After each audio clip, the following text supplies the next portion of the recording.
Parker, how much does it mean to you to be in the starting five? It really doesn't mean that much. I mean, it's obviously important, but, I like to win, and if that means coming off the bench and helping my team contribute off the bench, that's fine. I just want to win. Does your approach change when you're coming off the bench rather than starting? Not at all. I think my preparation, my mindset and focus is the same. If I were starting, just it's the same way. Parker, you know your body pretty well at this point. You went through the injury. Can you sit here today and say, I'm 100%? I wish, but that's just not realistic. The healing process, it was sped up for sure, and it didn't take the normal time that it usually takes to heal.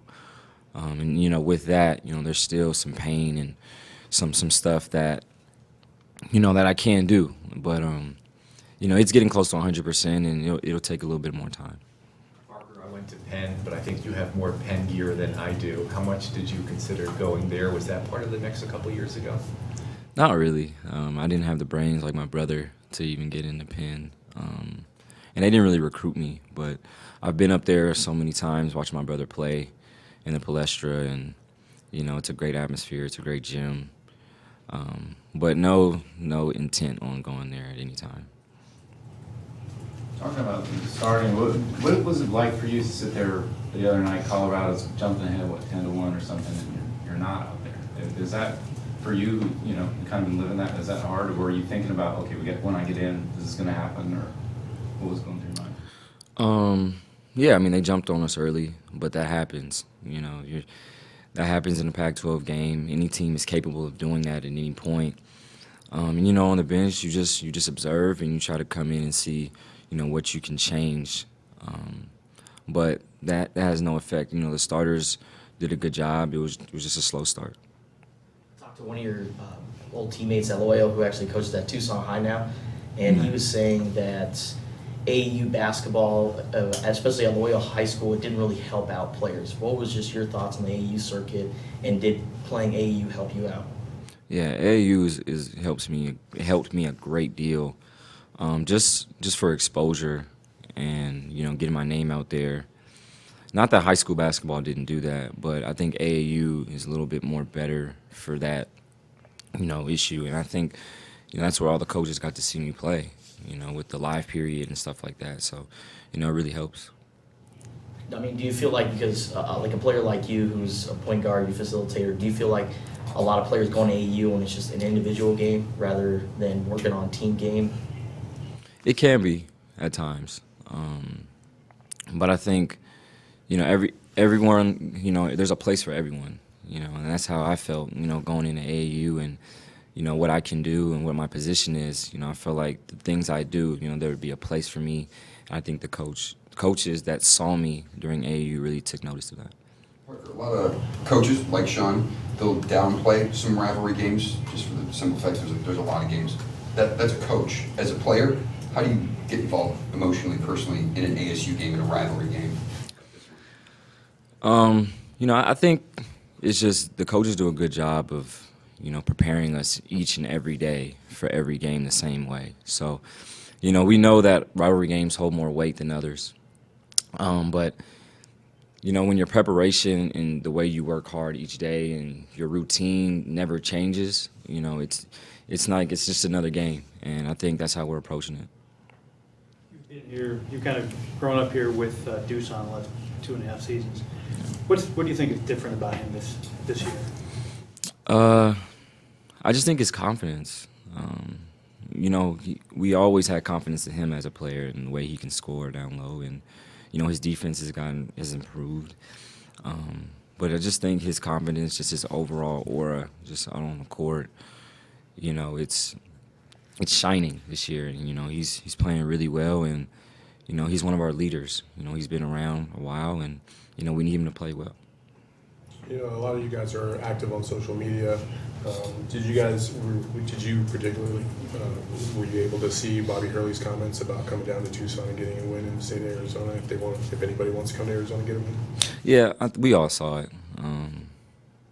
It's just one of those things. You just got to brush it off. I mean, it's not like it's the end of the world. It doesn't really affect anything that we do, basketball-wise. You know, it's just a comment. And, you know, we're still going to go to practice. We're still going to do the things we do.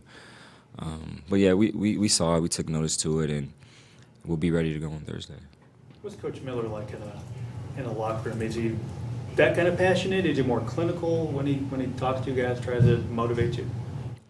Yeah, Coach has a lot of ways of motivating us. I think that's what makes him so special as a coach. But you know, he does a good job of, you know, keeping us focused each and every day, you know, honoring the process, you know, not taking any day for granted. What's your take on the half the season now, the two freshman perimeter guys you've been working with Rowley and Kobe, as far as what they've been like to deal with, their progression? How would you kind of characterize each of those guys? They're great. I love them. I mean, I think, you know, their continual growth each day just, you know, surprises me.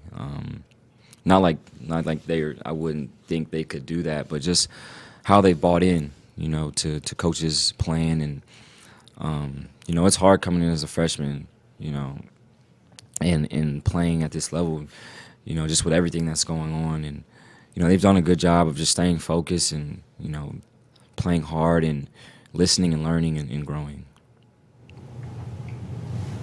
Because they both came in at pretty high level players, as a lot of players are here, of course, but I didn't know, you know, was there any transition where, you know, that they kind of, you know, realizing it's a different level, or, you know? Yeah, of course. Every freshman goes through that.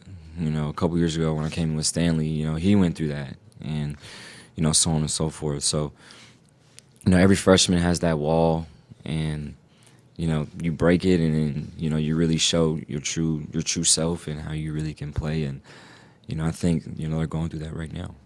Speaking to your dad the other day, he said that we were talking about the motivation that he would try to instill on you on a day-to-day basis when you're growing up in high school, and how he tried to motivate you. He said that your mom wouldn't always approve the way he would approach you. What did he mean by that?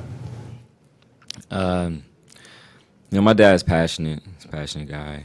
He just wants the best for me, and, you know, he pushed me in a good way. You know, it was never like, you know, I didn't want to do something. You know, it was all on my terms, and, you know, he always lighted a fire under me. You know, being small, being 5'9", and playing against, you know, good competition on my whole life. You know, he's always been there to, you know, to make me feel that I belong. And, you know, my mom, you know, sometimes, you know, he's always screaming, he's always yelling and standing up and doing crazy things, but, you know, his intentions are always good. And, you know, for that, I thank him. I love him for that. And my mom was just there just to, you know, calm him down, but, you know, I think she feels the same way. Do you ever notice your dad up in the stands during a game?